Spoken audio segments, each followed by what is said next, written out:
4, 3, 8, 7, 6, 5, 1, 2, 1. Eric Wright's a maker, thinker, puppeteer, performer, tinker. But to get it done, he knows two heads are better than one. You'll be delighted at who he's invited to come on by. Get inspired and give their tricks a try. Their work and processes will ignite your own curiosities. Spark authentic conversation. We love your participation. With Katie standing by, let's start the connection.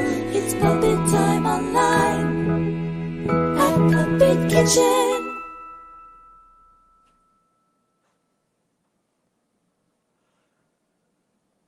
Hello, everyone, and welcome back to another episode of Puppet Time Online. I'm your host, Eric Wright. Puppet Time Online is brought to you by the Puppet Kitchen. And Puppet Kitchen does it all, from designing to building to performing and coaching.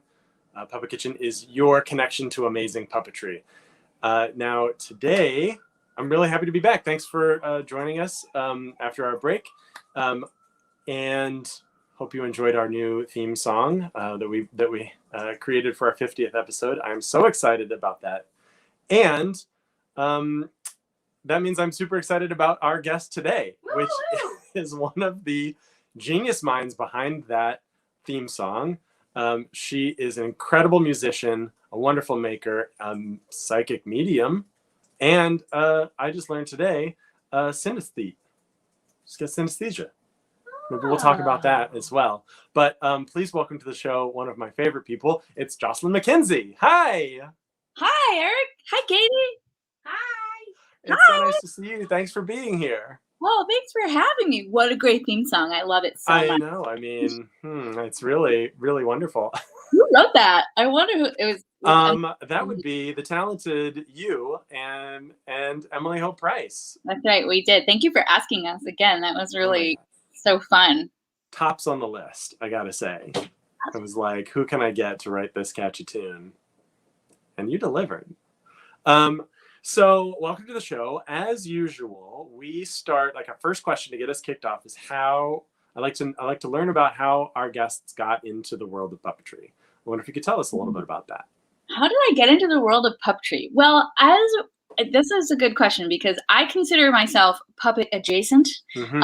I don't identify as a puppeteer or a puppet maker, but I have a lot of friends who do. And I happen to get kind of like weirdly invited into these spaces kind of beyond my own free will. And all of a sudden I'll be like, oh, I'm doing another puppet thing. And so it's always fun. And it's always just such a remarkable, playful environment. So I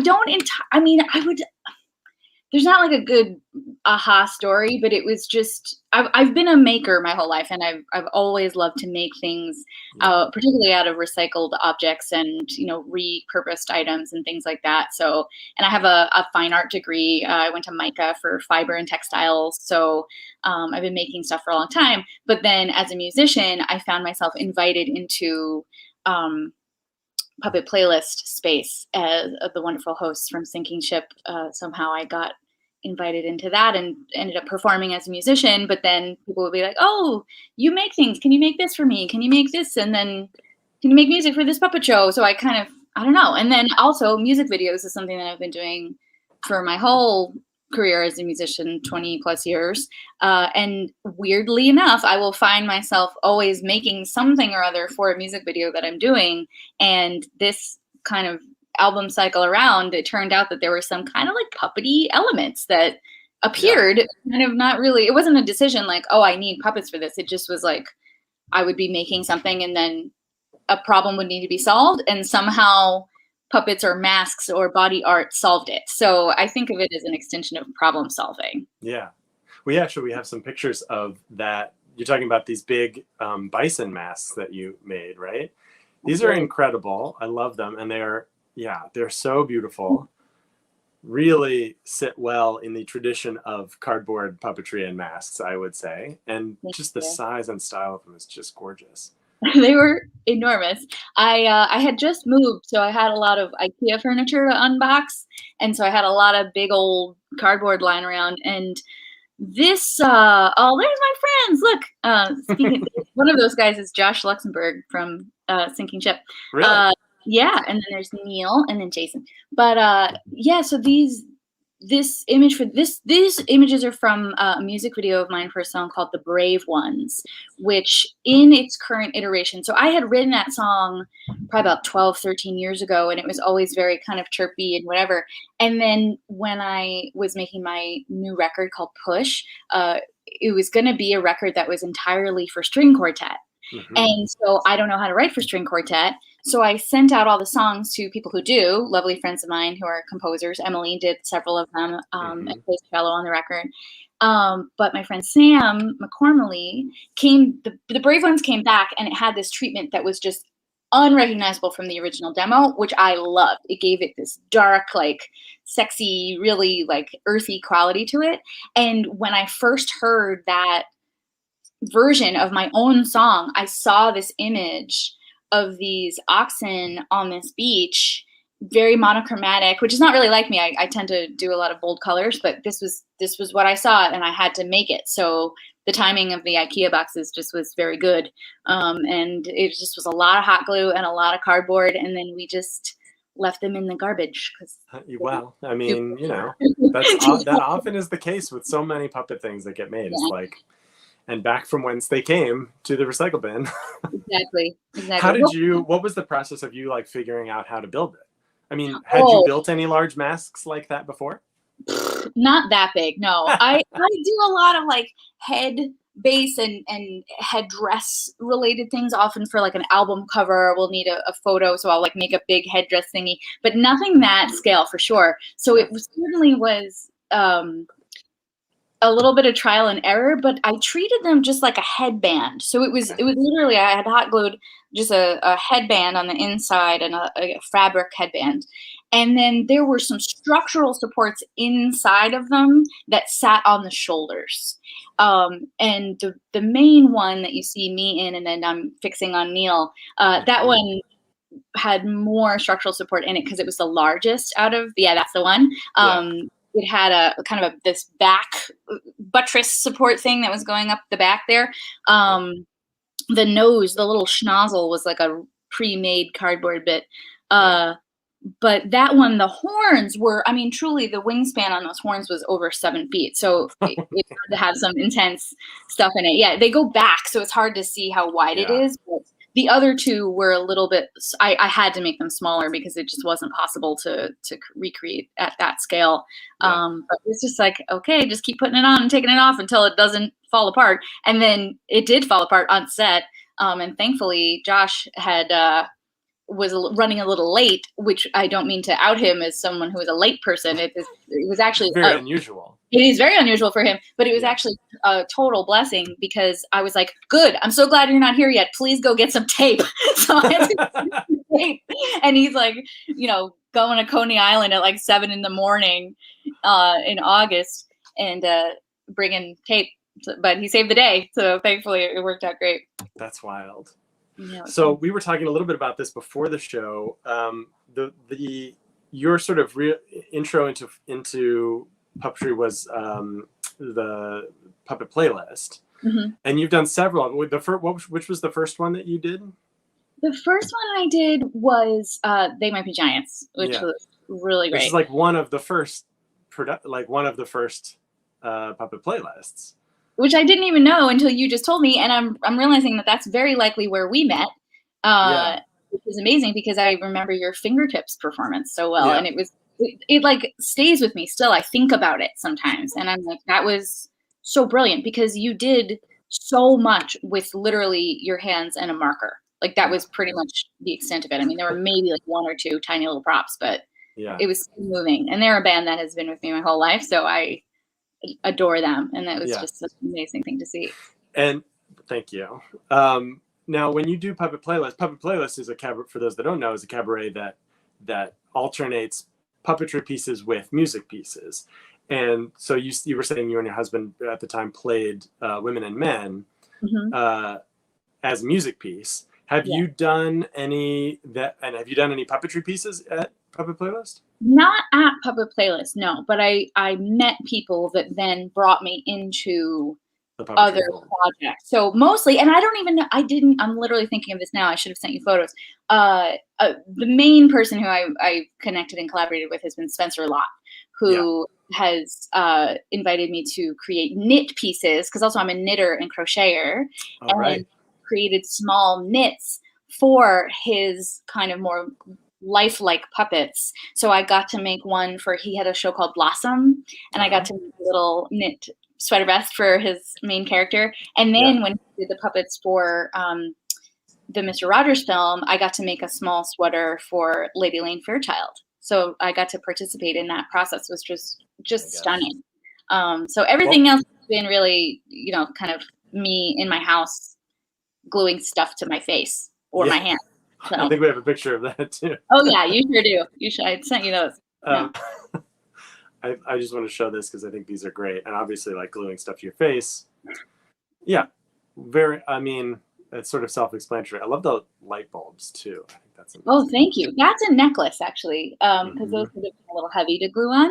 I'm like looking over there. It is. These stills are from my music video called Mango Leather, which was filmed in quarantine, directed by my friend Joshua Arnaud's, Joshua Kilcoyne, and he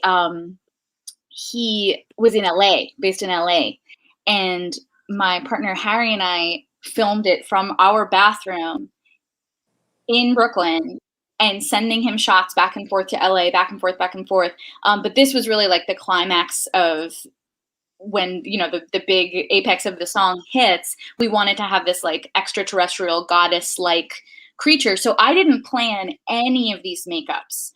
For the video, it's all just, it's a lot of like tableaus and, very camera head on, me in my bathroom kind of facing my own mortality kind of stuff. But then this goddess kind of appears, and I wanted her to be made out of all the different things you might find just around the house and in the bathroom. So there's flossers, those little like... Yeah, I was just noticing that on your forehead here. Yeah, and then there's also cotton balls, there's Q-tips, there's, of course, some gemstones and sparkles and things, but those are also paper, like little cupcake papers there. And then on my forehead, on my third eye, there's a dental floss container. So that actually was filled with dental floss, and I referenced flossing in the song. Amazing. Singing about flossing, it's like kind of a thing. Mortality, flossing, it's its own thing. I feel like if that creature encouraged me to floss more, I probably would do it. You know what I mean? She just wants you to live your best life, She's looking out for you. She is.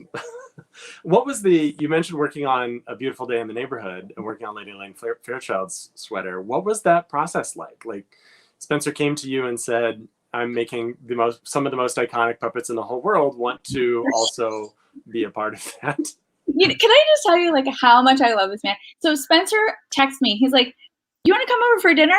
And so my then partner, Marty, and I go over to Spencer and Grace's place in Brooklyn. And he just like invites us over. Oh, casual dinner. Like, oh, this is so nice, lovely. And he goes, and he like sits back. It's like, he's so Ron Howard to me sometimes. I just love that man. He's like I have some big news for you. I was like, oh, okay, like what is happening? And he's like, we got this amazing film, and we would love for you to help out with it. And I was like, ah! So Marty and I are just like losing our crap. We're just, forget it. We're just over the moon. We're happy for them. Just what an incredible thing for them to get to do. And to just even like literally my contribution was a fraction of the work that they had to put into all of this.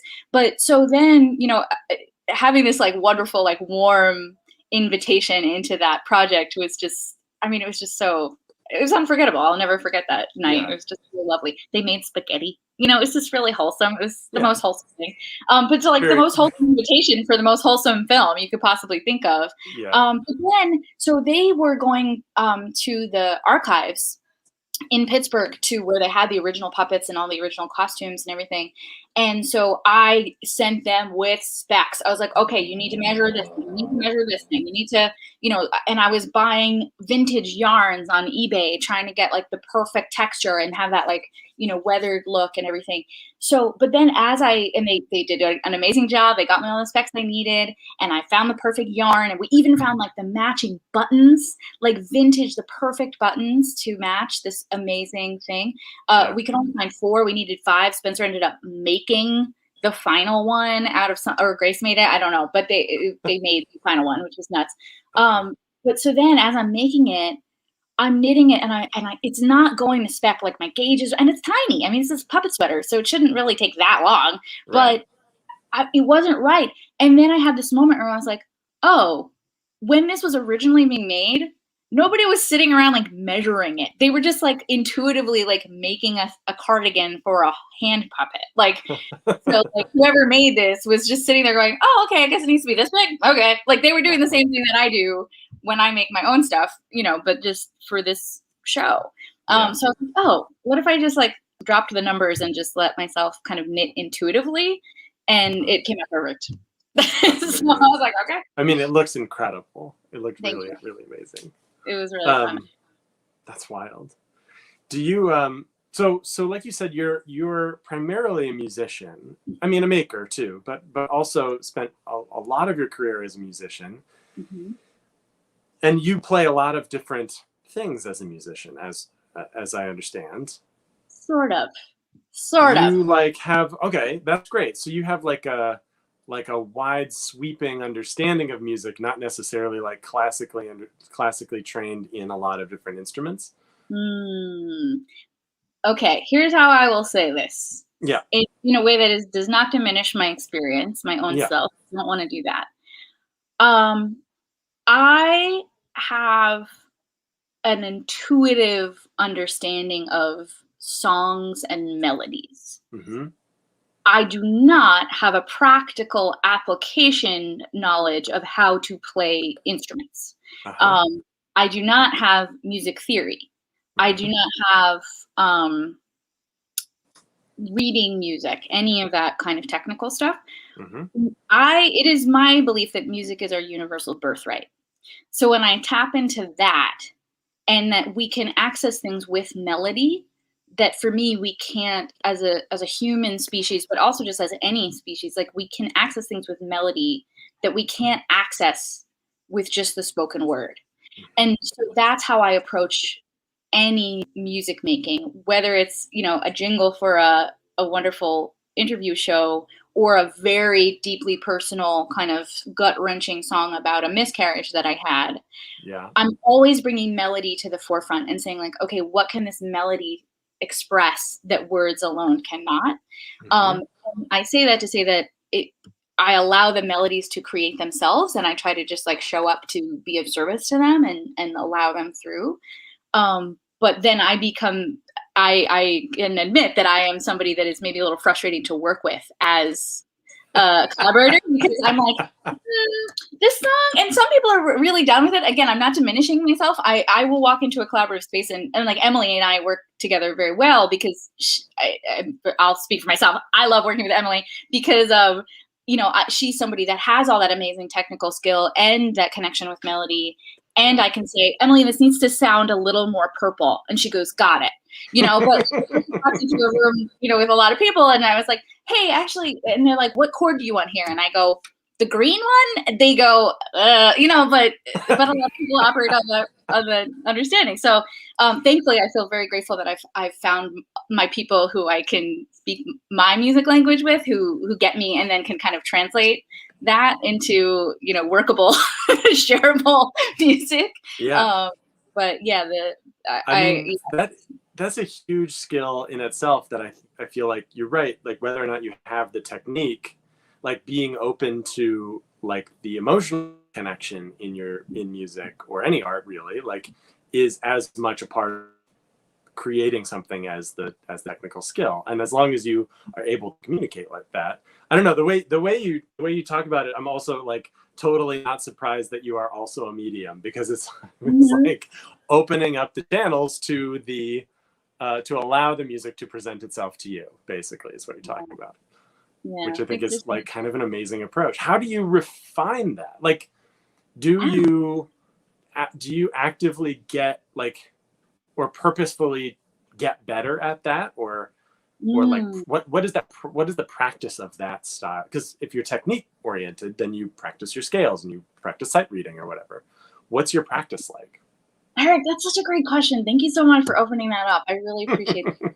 And I'll just kind of just to give a little bit of foundation on that. One of the interesting things about this is that I had been experiencing clairaudience long before I knew I was a medium.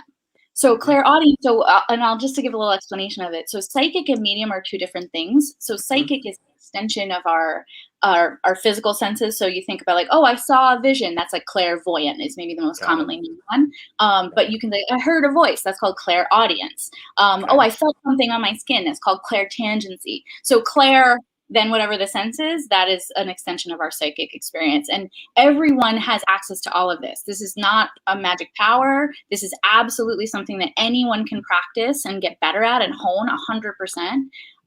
And so what was happening my whole life, I would just be walking around and then I would hear a fully formed song. And I would just go, oh, okay, la, la, la. And like, and I can hear the difference between the songs that I wrote and then the ones that kind of came in. So like the brave ones, which you saw the big oxen masks, that's one that just came in. And it has a different feeling to it for me than some of the ones that, and all of them for me, I come in some way or another. I can't claim responsibility for really 100% of any of my songs, but there is a feeling there of like allowing and then channeling it through. So then what mediumship does is it takes this calm and very common, like everybody has had these experiences of like, oh, I was thinking about my best friend and then they just called me, or you walk into a room and you're like, that person's having a weird day, like maybe I should, and you have no proof of this, you just know. That's called claircognizance, where you just know something. And so I'm walking around just hearing music all day long and then getting it out. And thankfully I also love to sing. If I were someone who didn't love to sing, I would still be hearing these songs. So I don't know what I would do with them. You know what I mean? Right. Maybe that's why I don't know. But so what mediumship then does is it connects these extensions of our physical senses into other realms, if you believe in that, right? I happen to believe in that. You don't have to believe in it. But it's something that then connects like, oh, I can say, to a client, your departed grandmother or your, old dog or your somebody who you've never met, an ancestor of yours or a spirit guide that come through.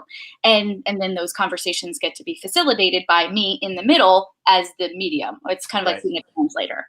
So to hone these skills, I am working closely with a mentor. Her name is Jackie Pierce. You can go to connectionswithjackie.com. She has a wonderful mentorship program, and she also has some courses that you can get if you just want to try like one out. I'm in a kind of continual mentorship with her. But there are a ton of books, and this is an amazing time to be a witch. Because anything you possibly want to Google, it's true. I mostly came to it by Nikki Sutton. She's she's a British medium and intuitive. She has a YouTube channel with you could spend the rest of the year just watching Nikki Sutton videos and learn an incredible amount. So there's all different kinds of practices that you can do. One thing that I do is I meditate every morning, and I ask for visions and guidance or whatever, and then I'll write it down. I have a little journal that I keep there.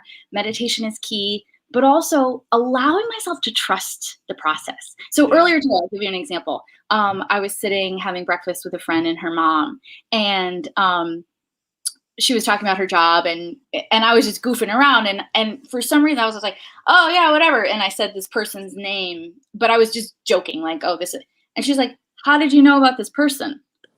And I was like, it just came out and it might be like, oh, well, who cares? Like, that's not a really significant example, but trusting those little things is super important. There's also exercises you can do where, like, if you had a box, I happen to have a box right here. If you have a little box, you could have someone put something in the box, and then you can visualize it and say, okay, what is in the box? What am I getting right? Focusing on what you're getting right is a fun psychic exercise to do. You can think about, okay, if your phone's ringing, can I tune it? Who's calling me? See if you're right? Or if you hear a little voice in your head that goes, get on this train car. don't get on this subway car, get on this subway car instead. Just do it. See what happens, right? Or if you're in the grocery store, it's like, oh, well, what's going to be on sale today? Like anything, like you can just make any up. It's such a fun game, it's just constant games. That's really cool. I mean, it sounds like, I guess it makes sense that it's honing your sense of attention. It's honing your sense of what you are attuned to. And that's in line with, how you practice it at anything. It's like, if you're a critic, you have to practice on what you're paying attention to when you're watching a show, or, like being able to hold all of that hold that attention takes effort and practice, which that sounds, sounds amazing. I love that. And also, I think from my experience, whatever, if you want to call it spirit, if you want to call it the muse or whatever, in my experience, the muse loves when you play with her, right? So if I have a vision of 3 oxen standing on a beach, and then I physically make it and make it real, right? They go, oh, she's listening. We can feel her stuff. It's like a friend. It's like any person. If you're open, like, no, really, you can call me anytime and I'm here to listen, and then I'm going to be present and show up for you. That friend is going to trust you more than a friend that's just like, oh, actually, I don't have time for that, So trusting these moments of like, you're getting this creative insight and then making it real. Like when I was making Push, my record, literally, Eric, like it was like, and they call us a download in the psychic community. I had this download of this information, like, you have to make this record for string quartet. And I literally was like, I don't know how to do that. Like, I am not the guy for you. Like, I'm not qualified. And they were like, plenty of people. Like, I'm hearing this in my head. Sure. And you could say, oh, Mackenzie's got a bolt loose. Or you can say, okay, well, whatever it was, I was inspired and I did it. Yeah. Right? It took some time. It took some money. It took a lot of help, but it happened, right? I didn't do it alone, but it happened. Yeah. And then to feel that, like, oh, like, okay. And now and in that process of doing that was when I found out that mediumship was something that I was skilled at, Sure. So it was like, oh, okay. Like, she's listening. So they're going to keep feeding me information. Tori Amos said that one time in an interview. She's like, you get to feed the muse grapes, like invite her to your table, make yourself somebody desirable for this inspiration to come to. And I find that to be really a fun process. Well, that's amazing. And it also, because like the more you talk about it, it is as much something that you do like for the muse or something outside you, or like for something you're being receptive, like, but it's as much something you do to yourself to be receptive, or to pay attention, or to be like, or to trust. Like, to trust something is fully in your own body. It's like a thing that you have to work on, a thing that we all do within ourselves to like, get it to be better at being receptive to that, and to take action on these impulses that we hear or get or come up with or anything like that. I feel like that's really a great practice, no matter where you are in your, being open to the muses or spirit realm or whatever. Yeah, absolutely. And even if it's just practical, like you just, you just meet someone and you just know, you're like, oh, they're not for me. Just to give yourself that conviction of knowing that you can trust yourself, because then it gets to actually expand into not just self-sustaining and self-supporting, but then like, oh, now we can actually become thriving creators, and that's something I'm really interested in, is using these skills and my experience as a creative person to like help other people be like, no, you've got this. Like, you can do this. Whatever it is that's your thing that you want to do is totally possible. Like, you want to do it because it wants you to do it. Does that make sense? Like, if we think of it that way, like, it takes somehow like a lot of the pressure off for me, because if it's like, I'm making a record, oh God, like that's all on me. Like, I got to do all this work. But if it's like, no, this record needs to be made, and this record needs your help, because the record cannot write emails. The songs, talk to the label. It puts you in a facilitator position, which I know for myself is a much easier position to put myself in, is like, I can help other people. I can help things happen, help making things happen. Doing stuff for myself or like doing my own ideas, entirely impossible. Exactly. That's well said. That's a great way to think about it. Coming back just a little bit to the puppetry realm, perhaps. I'm curious if you, in your sort of parallel, your puppet adjacent life, if you've noticed connections between like the medium of puppetry and the medium of music. When Emily was on the show, we talked a lot about, I also was trained as an instrumental musician before I really got into puppetry. So for me, those connections are very strong. And I'm curious if you noticed any of that in your experience in the puppetry world. Wow, that's a fascinating question. Well, the first thing that's coming up for me is like, one of the things I do love and admire about puppeteers and puppetry is that like anything can become a puppet, right? So it's like, and maybe someone would argue, but was like, this is now a puppet, right? It's like, and for me, anything can become music, right? And like a sound or a bird chirping, if you take that bird chirp and you just chirp, chirp, chirp, chirp, chirp, chirp. Now I got a beat. Chirp. I can literally make music out of anything. It slaps. It totally slaps. You're welcome. I think that's really true. And on the other hand, I think and that's like this beautiful accessibility that I think puppetry has, and like this amazing ability to reach audiences at all different spectrums of, age or experience or walks of life, because it's relatable, right? And everybody can kind of come to it from that direction. And on the other hand, which is this idea too of when you get into the more technical mastery parts of it, of like, oh, I built this thing that operates on a remote that like does this one does the left eyeball and this one does the right cheek, it's like all this incredible stuff that I like would never in a million years think to do. That's where I really admire it, in the very similar way as like a composer like Emily can come and hear a piece and go, okay, the viola has to do this, and then it has to stop because then the cello has to take over here. There's this orchestration that has to happen, in this collaboration and unity between these pieces that are in theory doing one very specialized thing that's very necessary to create a whole picture of a character or a story, because it's all about storytelling at the end of the day, right? And, I think a lot about something Spencer said to me once of like, why puppets, right? Like what, and that's something that you ask a lot. That's the question. That's the question, why puppets? And so like, why string quartet? Why vocals? Why beat? Why this note and not this note? It's that storytelling quality, I think, is so important. And we're all just trying to tell a good story, I'm totally down with that. Yeah. Do you approach music that, because I don't know if we mentioned this, you worked on Spencer Lott's show All We Have Left, Spencer Lott and Liz Hara's show, with Emily Hill Price, I believe, right? So you composed a bunch of music for that, which was a theatrical show with puppets in it, not just a puppet show. Did you approach that music differently because of the puppetry in the show? Oh, good question.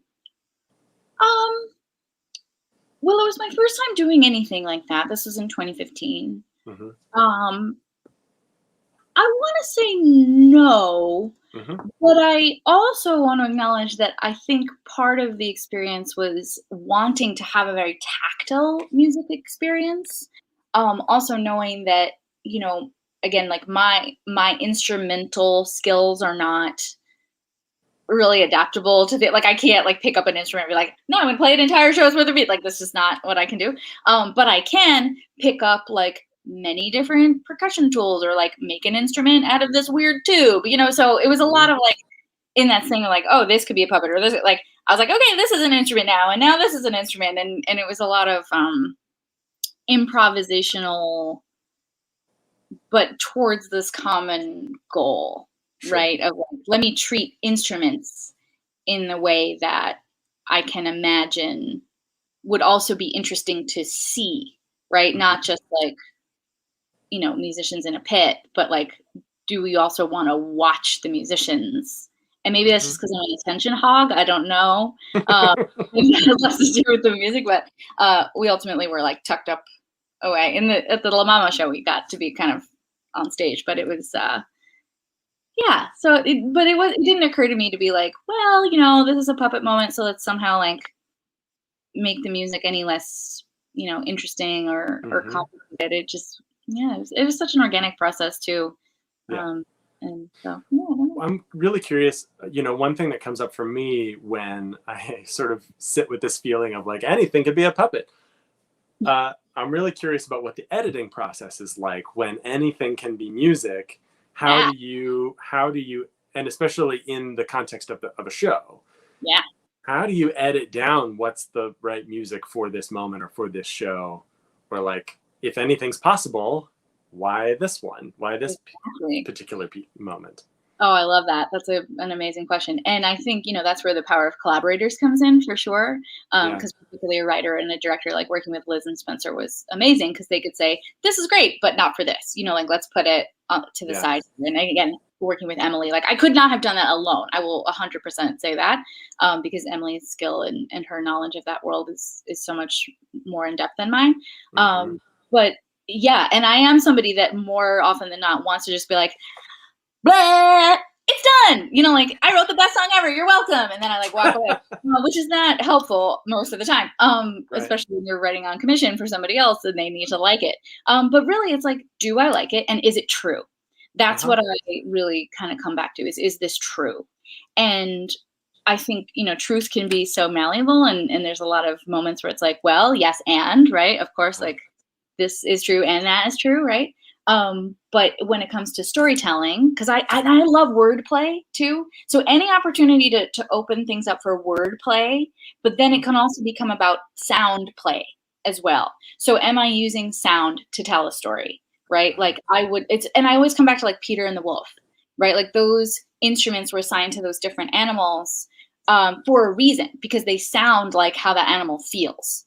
So if I can use that structure and apply it to, okay, this scene, for example, let's say someone says, okay, we have to write a scene where someone is leaving, right? Like immediately I'm going to go, okay, Emily, get that cello in there. I'm not going to be like, okay, now it's time for the piccolo. Like that's just not it. So trusting that intuitive knowledge of like tone and truth and going like, oh, is it true that, and so understanding what the story is super important. Because it's like, oh, they're leaving. Do they want them to leave? Are they sad that they're leaving? Are they going to come back? Are they going to die? Do we know the answers to these things? Are we trying to build in suspense here? So these are great questions to sit with a writer. And, when I get the honor of making those decisions, usually and that wouldn't be maybe so much working on a show, but like if I were working on, a solo thing, or if I were to someday do my own show, I would want a lot of help to just be like, somebody come in here. But yeah, truth. All you need is 2 chords and the truth. That's that famous quote. Now, your most recent endeavor is this massive undertaking of making a new album, which you've just released. It's called Push. You mentioned available now, and everyone should buy it. I'm curious, in the same light as, how do you edit all of this together? I mean, it's a massive undertaking to put together. I mean, this is your show. This is your solo album. Mm-hmm. How do you know when it's done? Like, how do you in particular decide that? I feel like it's different for everybody, where you say that, this is the version that it's going to be pressed into vinyl. Yeah. How do you decide, where do you find that for you? Well, that's a great question. Thankfully for Push, that was answered a little bit on its own because I knew that the instrumentation from this download was going to be string quartet, beats, and voice. So because of that, I love creative limitations. So I'll say on whatever album I make next, to avoid having to decide when is this done, I will probably put some creative limitation of like, okay, I can only use a tuba, this one guy and whatever he can play, and then whatever I can find lying around the apartment. Like that'll be my whatever. Because then it decides itself, right? So Push kind of decided itself in that way. So it was like, okay, we knew we needed string quartet. Once we had that recorded, it took years to get it all together, but we had these 2 amazing final days where we got in the studio and got them all down. The quartet was incredible. And then it was given off to Sam, who was my co-producer, and he put beats on some of them, which was amazing. And it was very clear. It's like, okay, yep, these ones need beats, these ones don't. You know, it was pretty 50-50. Vocally, I had a few backup singers, which were incredible, but I did most of the vocals, which was the first time I had performed vocals on an entire full-length record before. So I was done when I was literally like exhausted, like I can't do another harmony on this, so I'm tired, so I'm gonna be done. Which is maybe a bit of making a record in your late 30s. I'm tired. Going, goodbye, it's done. But then so it was like, okay, the recording clearly done. That is no question. Right. Where it became this more open-ended thing was in the mixing process. I don't think it's talked about enough how much the mixing process influences how a final record sounds. Not to mention mastering, but my amazing mixing engineer, Nadeem Issa, he lives out in LA. He had done the last Pearl and the Beard record. I'd worked with him on some solo projects as well. He's just got such a nuanced ear for things, and I knew he was the person for this. But if you saw, I mean, it's amazing he didn't throw me out a window, because if you saw the notes that I would give him, I mean, it ended up being, because we were also doing it again remotely, because we actually, and speaking of, you know, trusting yourself, we finished recording the vocals on Push in February of 2020. February, like the last week of February. And then like 2 weeks later, I was like, guess what? Staying home now. So, which was a perfect time to mix a record. So Nadeem was available. You know, we sent it off. He was sending me mixes back and forth for months and months, because we had time, but also because I was very specific about, like, this doesn't sound right yet. You know, this needs to change, this needs to change. And so, and especially I want to say this to any like new musician who might be listening.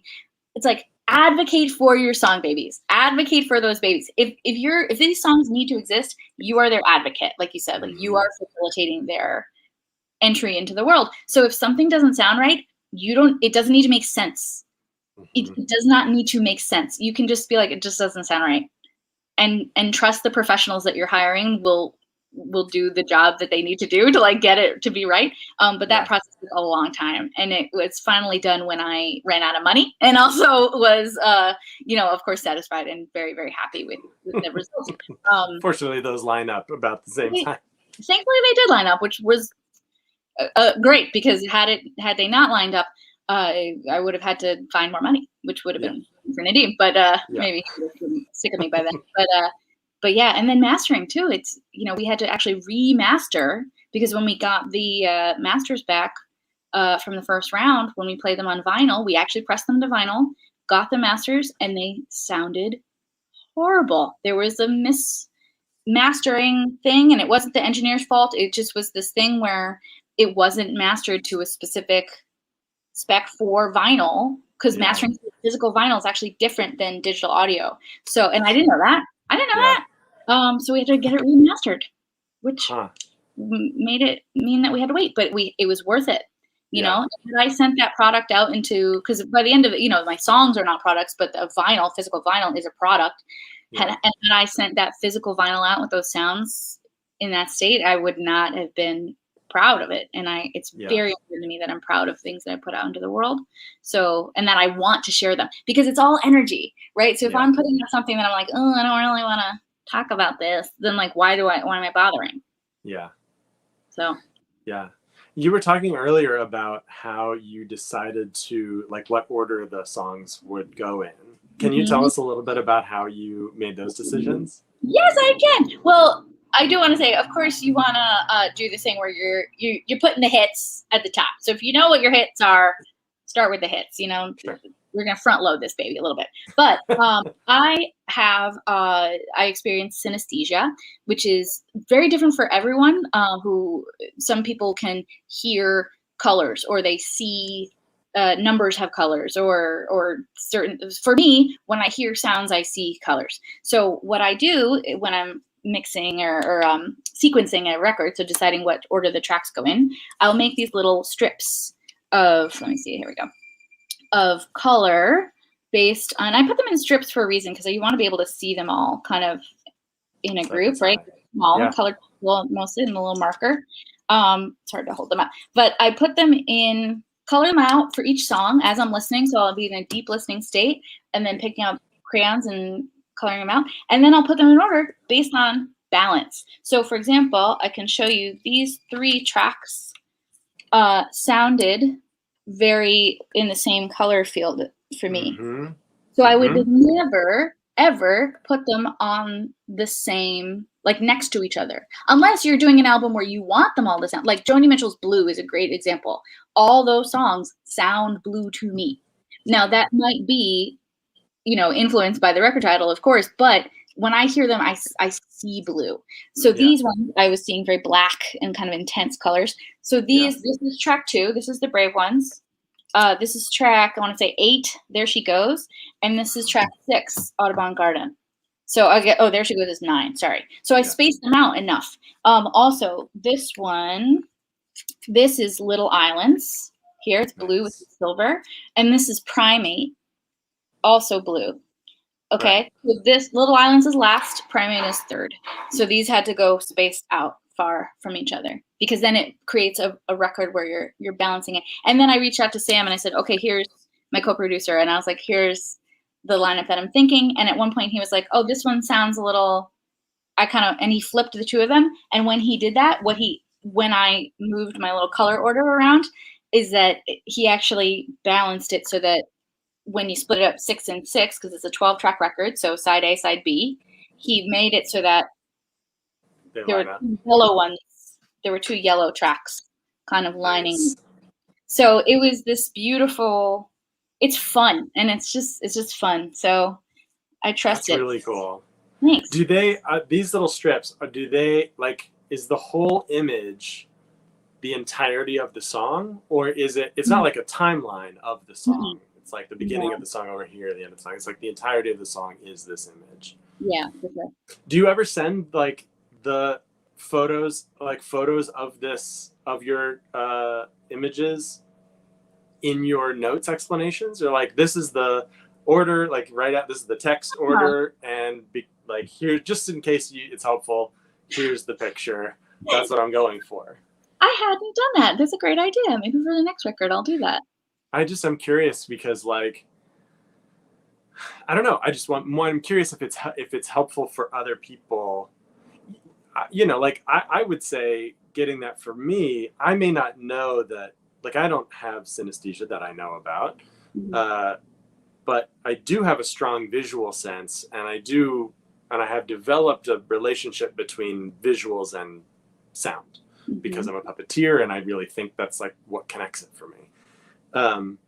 And so having that information, even tangentially, might be helpful in my, a deeper understanding, even if I'm not tuned into like, that's the reason why.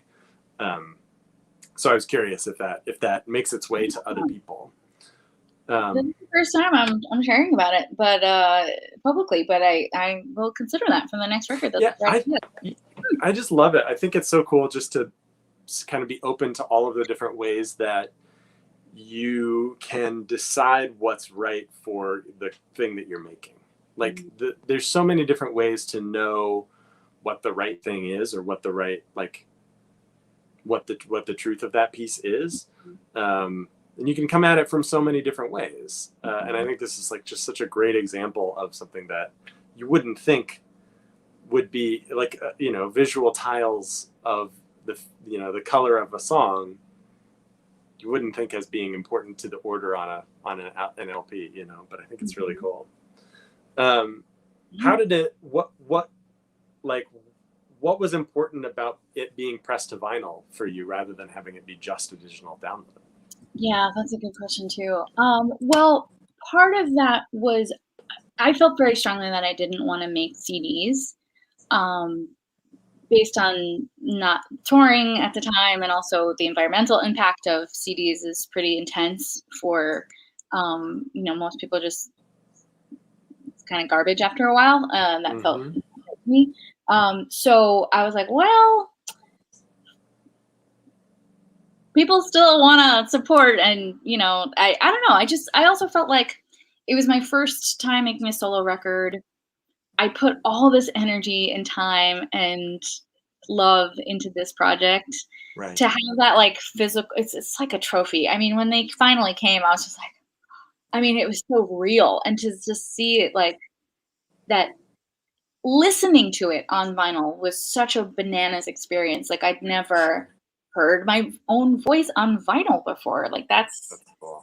really nuts. I mean, Pearl and the Beard had records to vinyl, but I don't think I listened to that. I mean, like, I'm sure I listened to the test pressing, but it's been a while anyway. So Sure. it was just a really, I don't know, it just felt like marking this moment. And then when we found out that Righteous Babe was going to release the record, it felt like this really kind of way to celebrate that and to, enjoy that collaborative experience. So that was great. Also just need to sell something, and who needs another t-shirt, I mean, I have t-shirts. I love my t-shirts. I do also buy t-shirts for sale, please. Also, please buy my t-shirts, but I don't tend to buy t-shirts. I do. You know what? I will say that we have pushed chocolate bars. Yes, JocelynMackenzie.com, get my merch. Yeah. We have chocolate bars, which is amazing. My friend. Oh yes, I noticed that. That is a genius idea. He's I love that. Really, Dylan, my friend, who's a wonderful musician and artist and chocolatier with his wife Mandy. They have been doing this for a while now, where they'll create a custom chocolate bar. And have a little download card inside, because for people who don't maybe have interest in vinyl, and then maybe I'm not selling CDs because I'm not really interested in CDs. Well, what am I gonna buy at this show? Maybe potential show someday. Chocolate candy. Absolutely. And we did a push flavor. We did a custom push flavor. It's got peach and sea salt in it. It's delicious. That so sounds good. delightful. It's really good. We're getting close to the end of our time here, and I love talking to you. I have one more question. This is a big question, but who knows? So you mentioned a couple times that you toured with Pearl and the Beard, and you were with that band for many, many years. Were you one of the original members of the band? Yes. Yeah. Okay. So you were with them for all the years. Yes. And now, you're setting out to define your career as an independent artist. Yeah. Speaking somewhat from my own personal experience, like asking for me, who has been a part of a trio, company that was a trio, and now I'm setting out on my own. I want to know what your efforts are like in updating your identity as an individual, rather than Just a quick wrap up. Yeah, quick wrap it up question. Are you over? This is it. No, I'm super curious because so when I'm thinking about me, me being a part of the Puppet Kitchen, which is like this trio of people, and then setting out to work on defining myself as an individual, I'm really curious what that process has been like for you, and getting to this place where you're releasing this debut solo album, I gotta go call my therapist. Bye. That's fine. That's totally fair. No big deal. Well, first of all, congratulations. I'm very proud of you, and also excited for everything that Puppet Kitchen has done. I've seen nothing but amazing work come out of your amazing institution, and you truly have a legacy. And so, what's coming up right now? I imagine that if you asked me that question on a different day, that you would probably find a different answer every single day, right? So weird, yeah, right? It's an evolving process, right? Of knowing ourselves and getting to know what works for us and what doesn't, right? And as we grow, we get to learn what we want and what we don't want. And that's just what happened with the band. We, started in 2007, and then we went to 2015. And so it's been 6 years now that we haven't been playing together. And we just kind of all wanted different things. So we just went our separate ways. And that was that. I still see those guys. I still collaborate with them. It's great, but that's just that's not a thing that we're doing anymore. But what's coming up when you ask this now is that I was always there. I was always part of it. So you were always part of Puppet Kitchen. You were always an integral part of it.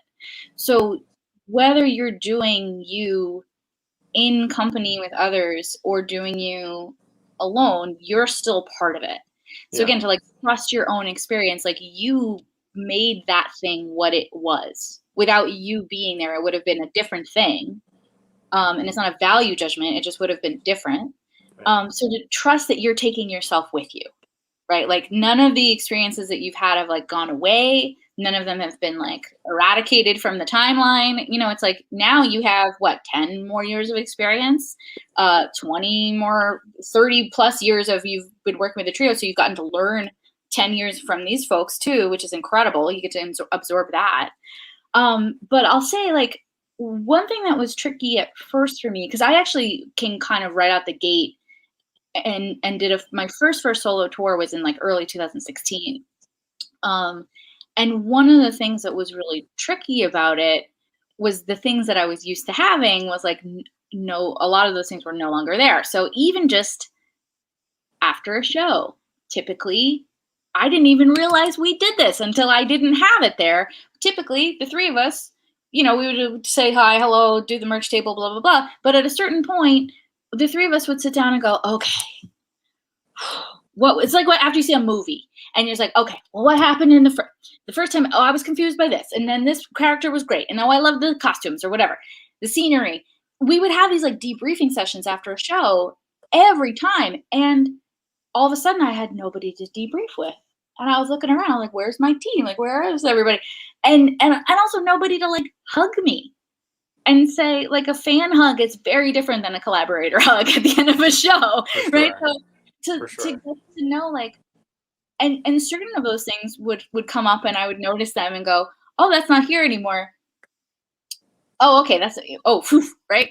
Thank goodness. But then other things would come up and I would go, oh, I actually need to build that in for next time. Mm-hmm. You know, so trusting that like what I need is valuable and to go like, okay, if after a show I need a hug, it might sound as simple as that, but if that's what I need, then I get to like ask for that from someone who can be present and can give that to me. And so to define your identity as an individual person rather than as part of a group, if anything, I would say that I've always been like a little fiercely protective of my identity all along. So I might not be, I'm not great at being in groups. I'm not, you know, and I'll admit that. Like I have a very clear vision. I know what I want. And if people aren't on board with me, then I'm doing it, whether you're coming or not. That does not always make for an amazing collaborator, right? And like, I've tried to quell that a little bit, right? To be more receptive and push great exercise in that because I really was forced to let go. But if I was sitting in a room, if I knew anything about writing string quartet arrangements, this process would have been a million times worse, right? Sure. Everyone involved. Like it would not have been fun for my collaborators. It wouldn't have been fun for me because I had to have that level of surrender in order to be a useful collaborator. So to continue to like, but also to know like that doesn't make me unworthy of collaboration or somebody that is like I gotta like excise myself, but just to know like, okay, I know that that's a thing about me. So to just get like, to not, I have to like trim all the fat and be like, okay, I know this about myself. I'm going to be really honest about that with someone going in. If they choose to collaborate with me, amazing. But just to keep trusting that like the art, it always comes back down to the art, you know? Yeah. So when in doubt, like, what does the art want? What does the music want? What does the piece want? You know, what's true? And if I can serve the art and get out of the way, then whatever work ethic tendencies I have, or, you know, control freak, depending on who you ask, those things tend to just like fall by the wayside because we're just present and supportive of the work and whatever that means. And honestly, like identity to me that nowadays, I'm just like, whatever. I'm just a lady. I'm just a white lady. I'm just a white lady. Like, you know, I'm a white lady. I talk to ghosts. I make stuff. I sing songs. But like, if I get any more in my britches other than that, then I'm going to be in big trouble. So I try to keep it real right here, you know? Yeah. Did you want to say something, Katie? We just had a quick volunteer. Jess is totally ready. Available for a tour hugger. Oh, thank you. You are. You always are. I appreciate you. Yeah. Jocelyn, it has been a delight talking to you today. Thank you so much for being on the show. Where can we buy your album? Ooh, how about on jocelynmackenzie.com? You can click to buy it from Righteous Babe. You can also get it from Ambient Inks, where I do have some shirts. I do have a cool enamel pin that's in the shape of a hot dog cornucopia. if you like that kind of thing. And then chocolate bars are available there too. I'm also available for mediumship sessions. It's saying online that my calendar is closed, but just email me. We'll make it work. Great. Oh yeah, and here's the Righteous Babe. Oh yeah, the Righteous Babe link. Ani just put out a new record too. There's a bunch of new records on Righteous Babe, so check them out. Thank you again so much for being here. It's delightful talking to you, and hopefully we'll get to collaborate soon. Yes, thank you so much for having me, and thanks for being here and doing an awesome thing with your time. We appreciate you. Thank you. Appreciate you. Talk to you soon. Bye. Bye. Well, thank you very much for joining us for another episode of Puppet Time Online. Thank you again. Huge thanks to our guest, Jocelyn Mackenzie, not only for being an incredible person, but for writing the song with Emily Hope Price that you're listening to right now, our new theme song. You can follow us online at puppetfiction.com, and it's on Instagram. You can also support this show on our Patreon page, so you can help us bring more great guests like Jocelyn to talk about what they know about. Thank you one more time to tuning in. We'll be back next Wednesday at 2 o'clock, right in the middle of the week. And until then, just remember, you don't have to do everything to do something. See you next